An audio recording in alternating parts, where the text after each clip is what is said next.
Amigos y amigas, estamos conversando con Martín Bowen, autor del libro Experimentar el cuerpo y escribir los pecados, la confesión general de José Ignacio Eizaguirre.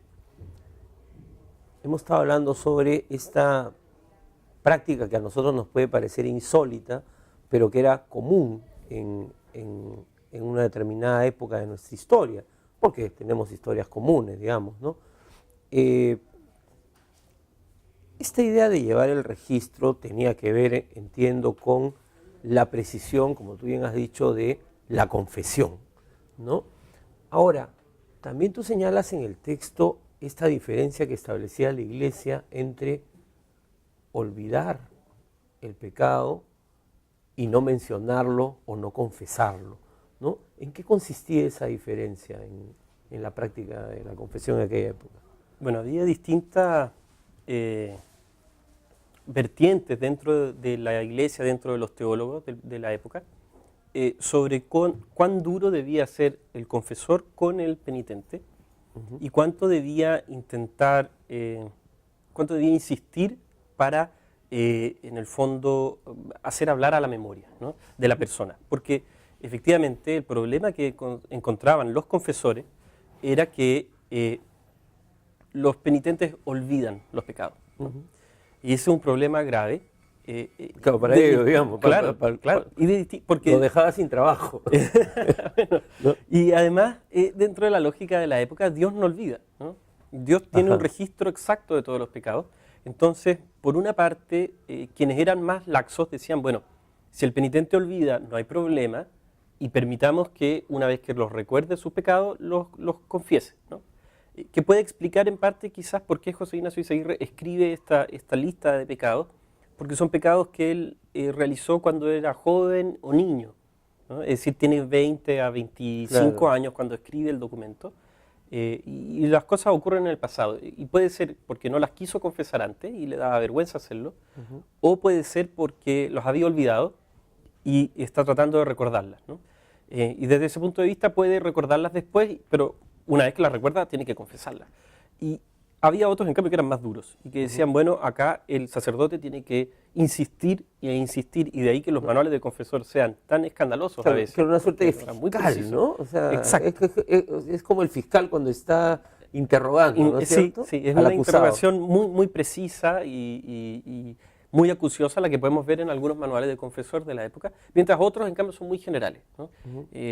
Yo sigo acá sobre todo a Paolo Segneri, que es un tratadista, un jesuita del periodo, que es bastante más laxo, y en el caso de los pecados sexuales, por ejemplo, él no propone preguntas muy exactas, porque dice, bueno, en el fondo esto es como inculcar la perversión en el otro, porque las preguntas le pueden dar unas ideas que el otro nunca tuvo. Que el otro no tiene, claro, le puede dar ideas para nuevos pecados. Ahora, pero la memoria, quisiera precisar, es muy tramposa, ¿no? Es muy tramposa, y nosotros lo podemos ver en el caso en el manuscrito, la ansiedad que genera, porque a Eizaguirre, por ejemplo, se acusa de haber hecho una confesión, haber ido a comulgar, había que comulgar limpio de pecado, y en el camino, en el proceso entre la confesión y comulgar, se acordó de un pecado que no había confesado.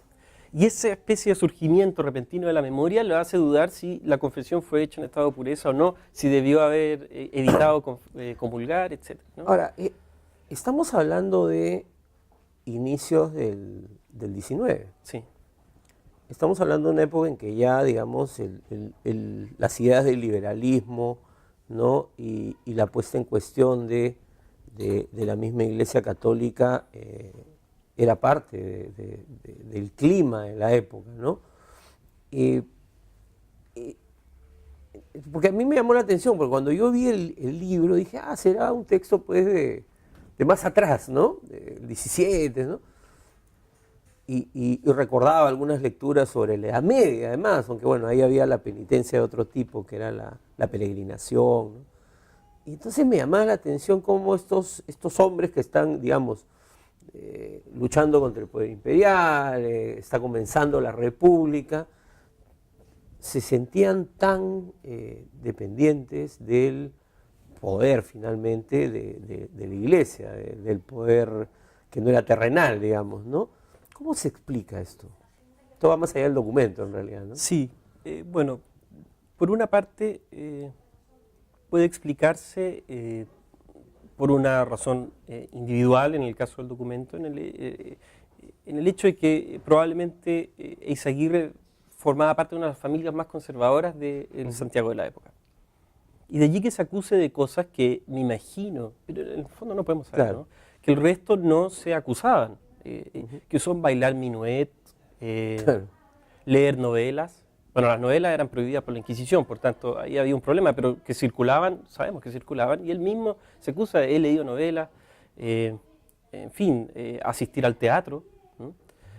Para un periodo ya en el que el teatro tenía bastantes defensores dentro de las élites ilustradas en toda América, en todo el mundo español en realidad, ¿no? En todo el mundo ibérico. Entonces es curioso que se acuse de que adopte un punto de vista tan ortodoxo, ¿no? En relativo a los preceptos de la Iglesia, ¿no? Y ahí podemos ver que en el fondo, junto con ese mundo ilustrado y ya preliberal, o que va anunciando lo que viene, existe toda una élite y un mundo que vive con un respeto mucho más irrestricto hacia el sacerdote. Y es curioso, o sea, hacia el sacerdote y hacia los preceptos de la Iglesia, hacia lo que la Iglesia dictamina como correcto e incorrecto.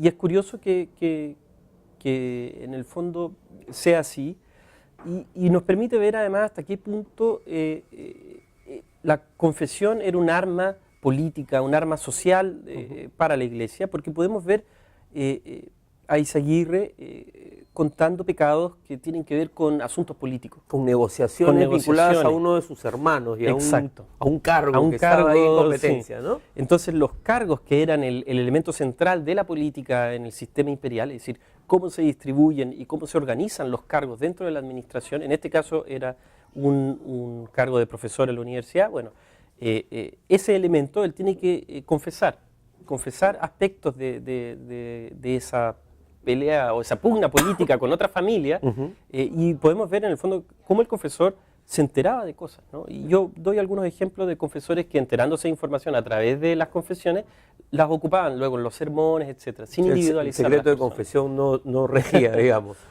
Martín, muchísimas gracias, se nos cede el tiempo. La idea es que ustedes lean el libro. Se llama Experimentar el cuerpo y escribir los pecados, la confesión general de José Ignacio Eizaguirre. Es un libro que no es muy extenso, está el documento, está la transcripción con las indicaciones siempre técnicas de este tipo de transcripciones, y además a mí me alegra mucho que el IEP y el IFEA hayan publicado este libro, no solamente por el tema, sino porque Martín es un historiador de Chile, ¿no? Es raro, digamos, no es muy común que esto ocurra.